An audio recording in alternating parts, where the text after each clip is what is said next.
सुप्रभात, नमस्कार, स्वागत है आप सभी का। आप देख रहे हैं सुबह 9 बजे। अगले आधे घंटे में आपके पास होंगी तमाम अहम खबरें। मैं हूं प्रीति सिंह। शुरुआत मुख्य समाचारों के साथ।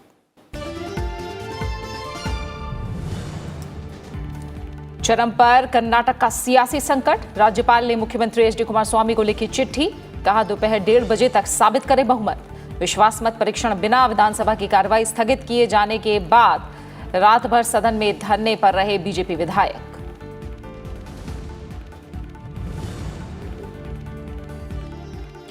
भारतीय नागरिक कुलभूषण जाधव को मुहैया कराई जाएगी राजनयिक पहुंच। अंतर्राष्ट्रीय अदालत के फैसले के सामने मजबूर हुआ पाकिस्तान। कहा कॉन्सुलर एक्सेस देने की कार्यप्रणाली पर हो रहा है काम। जाधव को वियना संधि के तहत अधिकारों से कराया गया अवगत।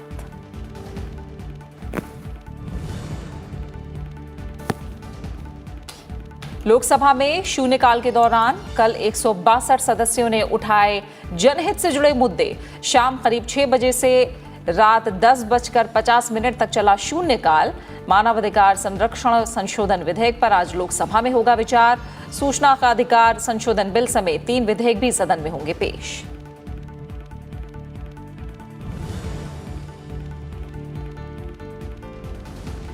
असम और बिहार में बाढ़ से निपटने के लिए राहत और बचाव का काम तेज। दोनों राज्यों में 1 करोड़ से ज्यादा बाढ़ पीड़ित। अब तक 114 लोगों की मौत। नदियों का जलस्तर घटने से स्थिति में हो रहा है सुधार। केरल के 3 जिलों में भारी बारिश का अलर्ट।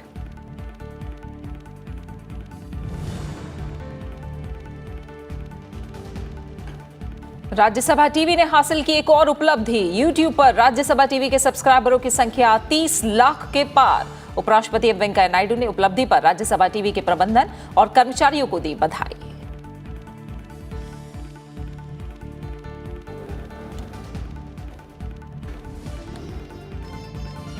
सबसे पहले बात कर्नाटक की, जहां सियासी संकट चरम पर है। कल विश्वास मत परीक्षण किए बिना विधानसभा की कार्यवाही स्थगित कर दी गई। इसके विरोध में बीजेपी विधायकों ने विश्वास प्रस्ताव पर वोटिंग कराने की मांग को लेकर विधानसभा में धरने पर बैठ गए। और इसके बाद गुरुवार देर रात कर्नाटक के राज्यपाल वजुभाई वाला ने मुख्यमंत्री एचडी कुमारस्वामी को चिट्ठी लिखकर आज दोपहर 1:30 बजे तक सदन में बहुमत साबित करने को कहा है। राज्यपाल वजुभाई वाला ने कांग्रेस जेडीएस गठबंधन सरकार के मुख्यमंत्री एचडी कुमारस्वामी को एक पत्र भेजकर सारी स्थितियों का जिक्र किया है। उन्होंने ये भी कहा कि इस बात की उन्हें जानकारी हुई है कि 18 जुलाई को विधानसभा में विश्वास मत पेश करना था, लेकिन बिना किसी निर्णय के सदन को स्थगित कर दिया गया। ऐसा भारत के संविधान द्वारा शासित लोकतांत्रिक व्यवस्था में नहीं चल सकता।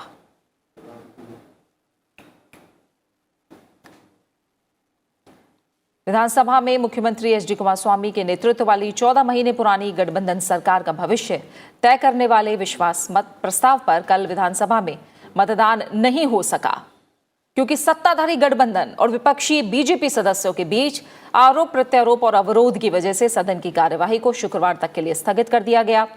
वहीं बीजेपी के सदस्यों ने सदन के अंदर रात भर धरना देने का फैसला किया। बीएस येदियुरप्पा से लेकर दूसरे कई बीजेपी विधायक रात भर विधानसभा में ही सोए। The governor has written a letter to the chief minister and the speaker. I don't know about the speaker. He has marked to the chief minister, letter chief minister, marked to the governor, speaker. He has said that on describing the every issues, 15 MLAs, Congress MLAs has withdrawn his support. Where is it? A governor certifying that he has withdrawn his support himself prove that it is a fit case for anti-defection law, 10th schedule. So when governors tell that they have withdrawn this support, nowhere the MLAs has, except few of them, like Shankar and some of them have said that.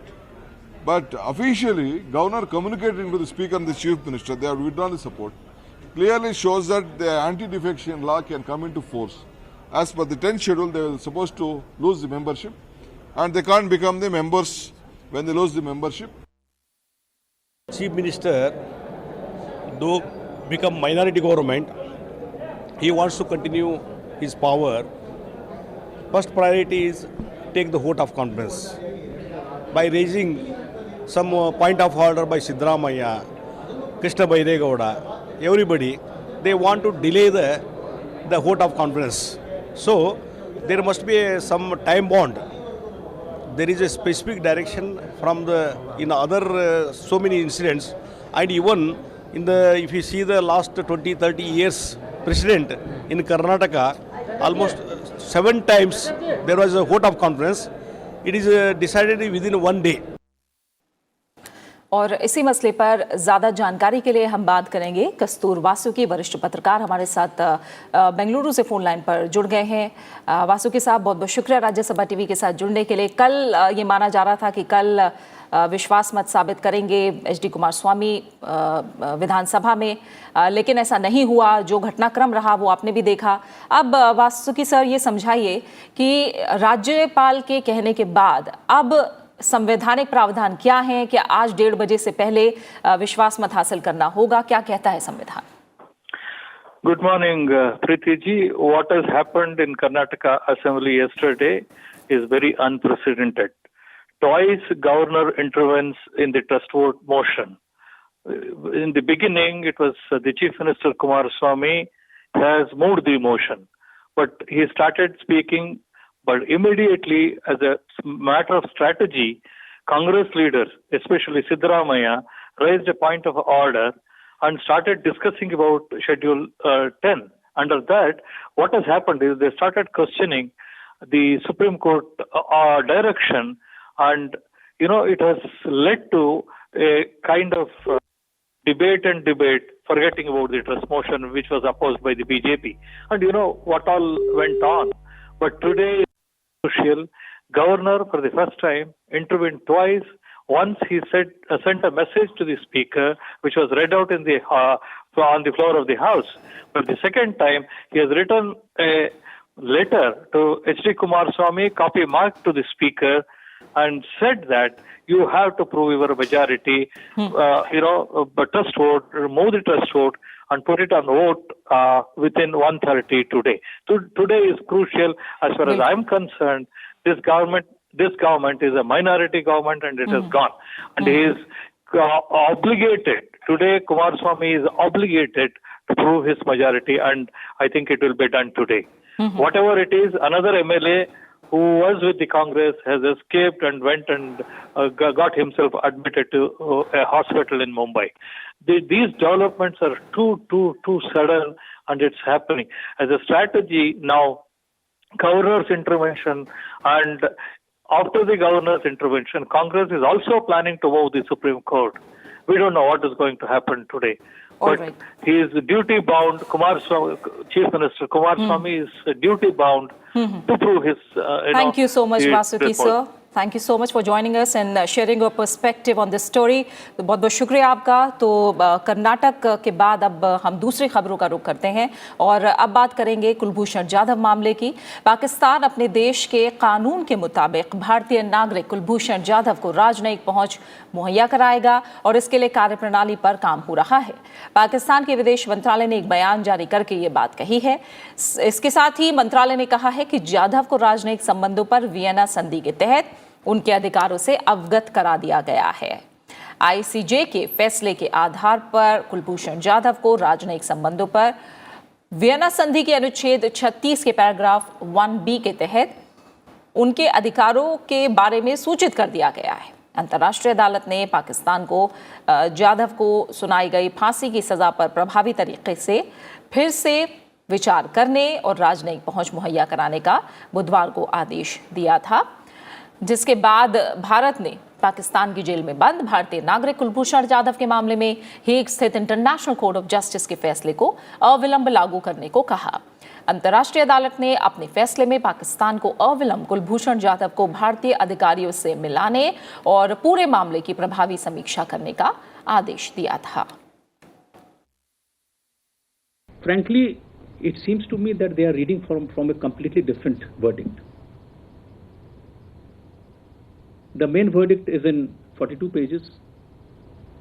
If there is no patience to go through the 42 pages, I think they should go through the 7-page press release, where each and every point has been ruled in favor of India. I don't think there is any confusion on that account. I think they have their own compulsions as to why they have to lie to their own people. Akhilesh सुमन हमारे विदेश मामलों के संपादक हमारे साथ जुड़ गए हैं। अखिलेश, भारत के पक्ष में आईसीजे का फैसला आने के करीब 24 घंटे बाद ही पाकिस्तान ने कॉन्सुलर एक्सेस मुहैया कराने के लिए मजबूरन रजामंदी दी है। इसके पहले भी हम जानते हैं कि 16 बार भारत ने कोशिश की थी कि कॉन्सुलर एक्सेस दी जाए। अब उसके लिए मान गया है पाकिस्तान। माना जाए कि आगे निष्पक्ष तरीके से अब सुनवाई होगी इस मामले की? देखिए, यह अभी कहना मुश्किल है कि निष्पक्ष तरीके से होगी या नहीं होगी, क्योंकि पाकिस्तान एक दूसरा देश है और उस देश की पूरी प्रक्रिया के बारे में यहाँ से कहना बहुत मुश्किल है। लेकिन जिस तरीके से, और यह संदेश इसलिए भी होता है कि जिस तरीके से कुलभूषण जाधव के साथ बेरहमी की गई, उनके साथ अन्याय किया गया, उन्हें ईरान से उठा कर लाया गया, बलूचिस्तान में दिखाया गया, उसके बाद उन्हें रावलपिंडी इस्लामाबाद ले आकर जेल में बंद कर दिया गया और उसके बाद मिलिट्री अदालत में उन्हें मौत की सज़ा सुना दी गई। तो ये सारी चीज़ें गैर कानूनी तरीके से, गलत तरीके से हुई। इसी के बाद भारत गया आईसीजे में और आईसीजे ने दो जो महत्वपूर्ण काम करने को उन्हें कहा, उस दोनों काम को करने के लिए कल रात पाकिस्तान ने रजामंदी जाहिर की है। पाकिस्तान के विदेश मंत्रालय के बयान में एक बात आई कि उन्होंने कुलभूषण जाधव को बताया है कि उनके क्या अधिकार हैं। पहली बार पाकिस्तान को इस बात की समझ आई कि जो जिसको वो अपराधी मानते हैं उसके भी कुछ अधिकार होते हैं। तो निश्चित तौर पे आईसीजे ने जो फैसला दिया है उसको करने की शुरुआत उन्होंने की है। तो कुलभूषण जाधव को बताया कि उनके क्या अधिकार हैं। उसी बयान में दूसरी बात यह कही गई है कि कॉन्सुलर एक्सेस देने पे भी पाकिस्तान राजी हो गया है और कॉन्सुलर एक्सेस किस तरीके से दिया जाएगा इसकी मॉडलिटी तय की जा रही है। मतलब अभी तक जिसे पाकिस्तान ठुकराता रहा 29 बार, 16 बार नहीं 29 बार भारत ने पाकिस्तान को अर्जी दी कि कंसुलर एक्सेस दिया जाए, भारत का नागरिक है, आपकी जेल में कैद है, लेकिन पाकिस्तान ने एक बार भी इस बात को नहीं माना। लेकिन निश्चित तौर पे आईसीजे का जो वर्डिक्ट आया है, उस आईसीजे के वर्डिक्ट के बाद पाकिस्तान दबाव में है और उन्हें कम से कम यह दिखाने की कोशिश भी करनी है तुरंत तत्कालिक तौर पर कि वो कर रहे हैं, क्योंकि आईसीजे के वर्डिक्ट में साफ साफ लिखा हुआ है कि इमीडिएटली ये किया जाए। तो इमीडिएटली का मतलब इमीडिएटली होता है। बिल्कुल हाँ। अखिलेश जी, आप बने रहिए, आगे भी आपसे बात करेंगे। तो जैसा आप बता रहे हैं कि भारत की तरफ से कॉन्सुलर एक्सेस की एक तरह से अपील की गई 29 बार, लेकिन पाकिस्तान ने अपील नहीं मानी और अब मजबूरन आईसीजे के फैसले के बाद पाकिस्तान ने कहा है कि वो कॉन्सुलर एक्सेस कुलभूषण जाधव को देने के लिए तैयार है। आप बने रहिए, आगे भी आपसे बात करेंगे। फिलहाल खबरों में आगे बढ़ें तो भारत ने हाफिज सईद की गिरफ्तारी को नाटक बताया है और कहा है कि पाकिस्तान ने उस दुर्दांत आतंकवादी को गिरफ्तार करने का नाटक पहले भी किया है। विदेश मंत्रालय के प्रवक्ता रवीश कुमार ने एक सवाल के जवाब में कहा कि 2001 से अभी तक पाकिस्तान ने 8 बार मुंबई आतंकवादी हमले के मास्टरमाइंड को गिरफ्तार किया है और हर बार उसे बाइज्जत बरी किया है। उन्होंने कहा कि देखना है कि इस बार भी पाकिस्तान पहले की तरह ही उसे छोड़ देता है या आतंकवादी गतिविधियों के लिए सजा भी दी जाती है। This drama, to my count, I think it has been more than 8 times since 2001. We have seen this drill. The question is whether this time this will be more than a cosmetic exercise. Whether Hafiz Saeed will be tried and sentenced for his terrorist activity. बात संसद सत्र की। 17वीं लोकसभा के मौजूदा सत्र में अब तक शानदार कामकाज हुआ है। सदन में गुरुवार को शून्यकाल करीब 6 बजे से शुरू होकर रात 10:50 तक चला और इसमें 162 सदस्यों ने लोक महत्व के विभिन्न विषयों को उठाया। उत्तराखंड के पौड़ी से बीजेपी सांसद तीरथ सिंह रावत ने राज्य से लोगों के पलायन का मुद्दा उठाया। बीजेपी सांसद राजीव प्रताप रूडी ने पूर्वी बिहार के बाढ़ का मुद्दा उठाया। उन्होंने सरकार से आग्रह किया कि भारत सरकार और नेपाल की सरकार को मिलकर वृक्षारोपण कार्यक्रम चलाना चाहिए जिससे बाढ़ पर नियंत्रण पाया जा सके। आमतौर पर लोकसभा में सुबह प्रश्नकाल के बाद शून्यकाल होता है, लेकिन कई बार लोकहित के ज्यादा मुद्दे होने की वजह से दिन में 2 बार शून्यकाल हो सकता है। लोकसभा अध्यक्ष ओम बिरला ने 17वीं लोकसभा के पहले सत्र में बेहतर कामकाज के लिए सदस्यों को बधाई भी दी।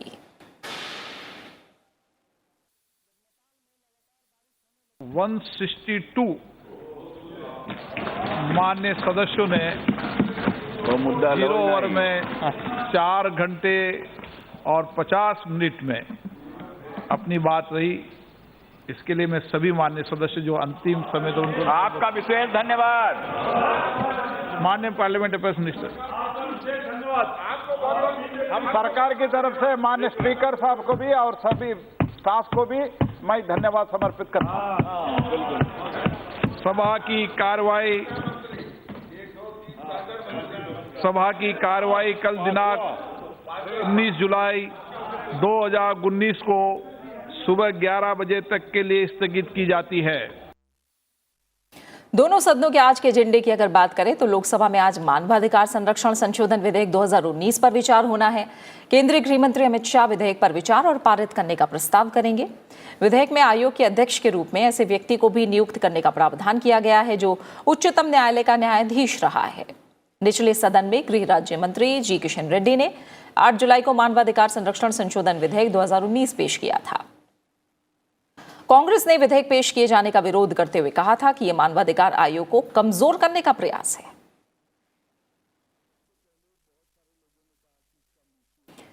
वहीं लोकसभा में आज 3 महत्वपूर्ण विधेयक भी पेश किए जाएंगे। इनमें ट्रांसजेंडर व्यक्ति अधिकारों का संरक्षण विधेयक 2019, पॉन्जी स्कीम पाबंदी विधेयक 2019 और सूचना का अधिकार संशोधन विधेयक 2019 शामिल हैं। साथ ही शुक्रवार होने की वजह से दोनों सदनों में आज प्राइवेट मेंबर के संकल्प भी शामिल हैं। हमारे सहयोगी अखिलेश सुमन संसद भवन परिसर से हमारे साथ जुड़े हुए हैं। अखिलेश, अगर बात करें तो जो 17वीं लोकसभा है उसका पहला सत्र और अच्छा खासा कामकाज हम होता देख रहे हैं। आज शुक्रवार का दिन है, हम जानते हैं कि प्राइवेट मेंबर जो संकल्प है वो भी पेश किए जाते हैं। बाकी कामकाज के लिहाज से आज का दिन कैसे अहम रहने वाला है? देखिए, बाकी कामकाज अगर देखें, कल रात की जो स्थिति थी कि 162 शून्यकाल में 162 मामले उठाए गए और उसके बाद 10:50 तक चला, तकरीबन 4.5 घंटे से ज़्यादा शून्यकाल चला। तो इसका मतलब ये है कि जो सरकार और विपक्ष दोनों प्रयास कर रहे हैं कि जनहित के मुद्दे उठाने में राजनीतिक व्यवधान ना आए, और क्योंकि राजनीतिक व्यवधान अगर आते हैं तो सदन बाधित होता है। तो निश्चित तौर पे ये दिखाता है कि सदन का स्वास्थ्य ठीक है और काफ़ी स्वस्थ तरीके से सदन में चर्चा चल रही है। उसी तरह राज्यसभा में भी चला, तकरीबन 7:05 तक सदन की कार्रवाई कल चली। तो दोनों जगह पे काफ़ी स्वस्थ तरीके से बहस भी हुई, सवाल भी उठाए गए। और कल तो एक अहम था कि इन्हें आर्बिट्रेशन पे रिजोल्यूशन भी दिया विपक्ष ने, और उसके बाद वो हालांकि वो गिर गया, उसके बाद आर्बिट्रेशन बिल पारित भी हुआ। तो निश्चित तौर पे बहुत ही स्वस्थ एक तरीके से कहें कि सदन की कार्रवाई चल रही है। आज की जहाँ तक बात करूँ मैं प्रीति, तो आज तकरीबन 5 राज्यसभा में अगर देखें तो 5 प्राइवेट मेंबर्स रेजोल्यूशन है और पांचों में काफ़ी रोचक हैं रेजोल्यूशन। एक रेजोल्यूशन है किसान आयोग की स्थापना करने के बारे में कि किसानों की जिस तरह की स्थिति है तो उन पर विचार करने के लिए एक किसान आयोग बनाया जाए, जिसका लंबे समय से जिसकी मांग चल रही है, अभी तक हो नहीं पाया है। दूसरी बात, एक नेशनलाइजेशन ऑफ प्राइमरी एजुकेशन का एक संकल्प आया है कि सरकार नेशनलाइजेशन ऑफ प्राइमरी एजुकेशन करे।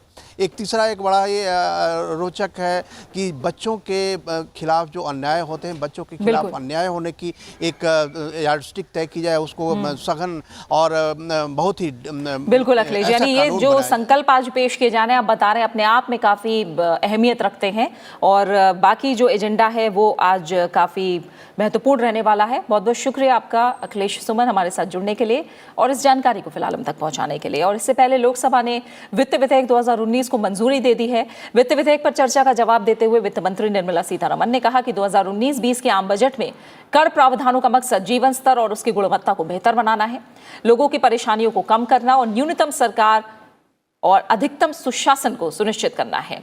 वित्त विधेयक पर चर्चा का जवाब देते हुए निर्मला सीतारमण ने कहा कि बजट 2019-20 का मकसद व्यापार सुगमता, युवा उद्यमियों और मेक इन इंडिया को बढ़ावा देना है।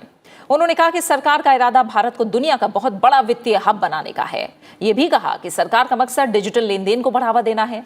डिजिटल भुगतान से राजनीतिक दलों को मिलने वाले चंदे में अधिक पारदर्शिता आएगी।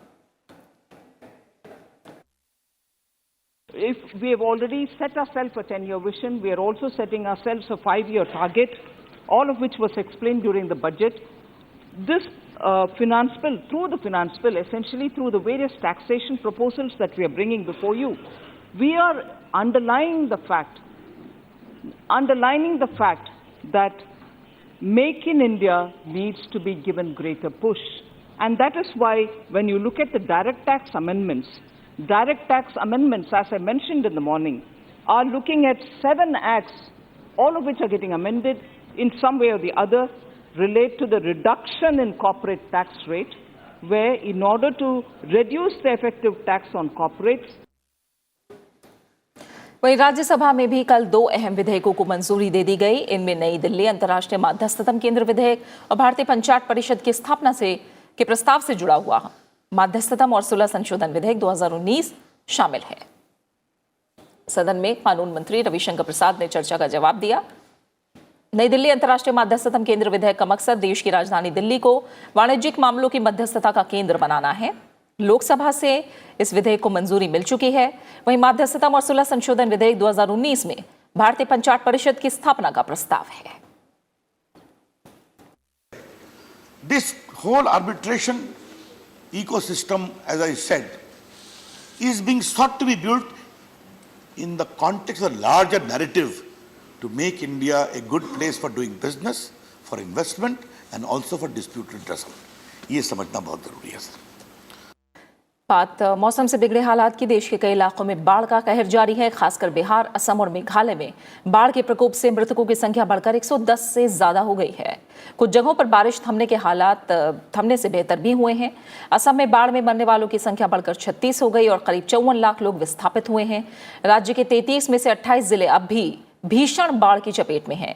शिवसागर में जलस्तर में कुछ कमी आई है। काजीरंगा राष्ट्रीय उद्यान और पोबितोरा वन्यजीव अभ्यारण्य पानी में डूबे हैं और ब्रह्मपुत्र और इसकी सहायक नदियां गुवाहाटी समेत कई जगहों में खतरे के निशान से ऊपर बह रही हैं। वहीं बिहार के 12 जिलों में आई बाढ़ से अब तक 78 लोगों की मौत हो चुकी है। वहीं कई नदियों का जलस्तर घटने से राज्य के कई इलाकों में हालात में सुधार भी हो रहा है, जिससे अररिया में लोग अपने घरों को लौटना शुरू हो गए हैं। बिहार के 12 जिलों शिवहर, सीतामढ़ी, मुजफ्फरपुर, पूर्वी चंपारण, मधुबनी, दरभंगा, सहरसा, सुपौल, किशनगंज, अररिया, पूर्णिया और कटिहार में अब तक 78 लोगों की मौत हुई है, जबकि 45,40,000 से ज्यादा की आबादी प्रभावित हुई है। बाढ़ प्रभावित इन 12 जिलों में 130 राहत शिविर चलाए जा रहे हैं, जहां 1,13,000 से अधिक लोग शरण लिए हुए हैं। इसके अलावा बात मेघालय की करें तो बाढ़ से जुड़ी घटनाओं में कल 2 और लोगों की मौत हो गई और राज्य में मृतकों की संख्या बढ़कर 8 हो गई है। बाढ़ से 1,55,000 से ज्यादा लोग प्रभावित हैं। पानी में बह जाने से एक महिला और एक बच्चे की मौत हो गई। गारो हिल्स जिला बाढ़ से सबसे ज्यादा प्रभावित है। इसरो के मुताबिक चंद्रयान 2 के प्रक्षेपण की प्रक्रिया लाइव देखने के लिए आज शाम 6 बजे से रजिस्ट्रेशन कराया जा सकता है। इससे पहले भारतीय अंतरिक्ष अनुसंधान संस्थान ने बताया कि चंद्रयान 2 की लॉन्चिंग 22 जुलाई को दोपहर 2:43 पर होगी। चंद्रयान 2 की लॉन्चिंग 15 जुलाई की रात 2:51 पर होनी थी, जो तकनीकी खराबी के कारण टाल दी गई थी। इसरो ने 1 हफ्ते के अंदर सभी तकनीकी खामियों को ठीक कर लिया है। और अब बात करेंगे खेलों की। PV Sindhu Indonesia open badminton में महिला सिंगल्स के क्वार्टर फाइनल में पहुंच गई हैं। क्वार्टर फाइनल में आज सिंधु का मुकाबला नोजोमी ओकुहारा से होगा। इससे पहले कल सिंधु ने डेनमार्क की मिया ब्लिचफेल्ड को 21-14, 17-21, 21-11 से मात दी। सिंधु ने 1 घंटे और 2 मिनट तक चले मुकाबले में जीत अपने नाम करके क्वार्टर फाइनल में जगह पक्की कर ली।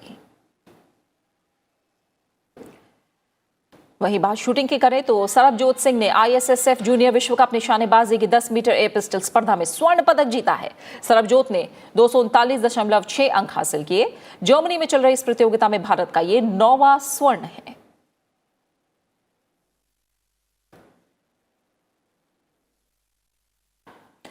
देश में सबसे तेजी से आगे बढ़ने वाले चैनलों में से एक राज्यसभा टीवी के YouTube पर सब्सक्राइबरों की संख्या 30 लाख को पार कर गई है। चैनल की लोकप्रियता का अंदाजा इसी से लगाया जा सकता है कि YouTube पेज पर पिछले 5.5 महीने के अंदर ही चैनल के 10 लाख सब्सक्राइबर बने हैं। इस लिहाज से रोज 6,000 से ज्यादा दर्शक चैनल से जुड़े हैं। दर्शकों की संख्या में इस भारी इजाफे की वजह संपादकीय स्वतंत्रता, अलग अलग तरह की प्रसारण सामग्री का चुनाव है, जो इसे दूसरे चैनलों से अलग बनाता है। उपराष्ट्रपति एम वेंकैया नायडू ने YouTube पर राज्यसभा टीवी के सब्सक्राइबरों की संख्या 30 लाख पार करने के लिए राज्यसभा टीवी को शुभकामनाएं दी हैं। उपराष्ट्रपति ने ट्वीट में कहा कि 30 लाख YouTube सब्सक्राइबर का लक्ष्य प्राप्त करने पर राज्यसभा टेलीविजन को बधाई। इस उपलब्धि पर चैनल के प्रबंधन, संपादन और तकनीकी दल को मेरी हार्दिक शुभकामनाएं। देश के बैंकिंग इतिहास में आज का दिन काफी अहम माना जाता है। दरअसल पूर्व प्रधानमंत्री इंदिरा गांधी ने 19 जुलाई 1969 को 14 निजी बैंकों का राष्ट्रीयकरण कर दिया था। इन बैंकों पर ज्यादातर बड़े औद्योगिक घरानों का कब्जा था। राष्ट्रीयकरण का दूसरा दौर 1980 में आया, जिसके तहत 7 और बैंकों को राष्ट्रीयकृत किया गया। विशेषज्ञों का मानना है कि राष्ट्रीयकरण के बाद भारत के बैंकिंग क्षेत्र में अभूतपूर्व प्रगति हुई। भारत ने बहुत से विदेशी और निजी निजी क्षेत्र के बैंक सक्रिय हैं, लेकिन एक अनुमान के अनुसार बैंकों की सेवाएं लेने वाले लगभग 90% लोग अब भी सरकारी क्षेत्र के बैंकों की ही सेवाएं लेते हैं। और अब बात करेंगे खास शख्सियत की। देश के पहले स्वतंत्रता संग्राम के अग्रदूत मंगल पांडे की आज जयंती है। Mangal Pandey British East India company में 34वीं बंगाल नेटिव इन्फेंट्री में सिपाही थे। 1857 की क्रांति में मंगल पांडे ने एक ऐसे विद्रोह को जन्म दिया जो जंगल में आग की तरह देश भर में फैल गया। इसके बाद भारत की आजादी की क्रांति लगातार आगे फैलती चली गई। और इसी के साथ फिलहाल सुबह 9 बजे की खबरों में मेरे साथ इतना ही। ब्रेक के बाद आप देखिए ब्रेकफास्ट न्यूज। नमस्कार।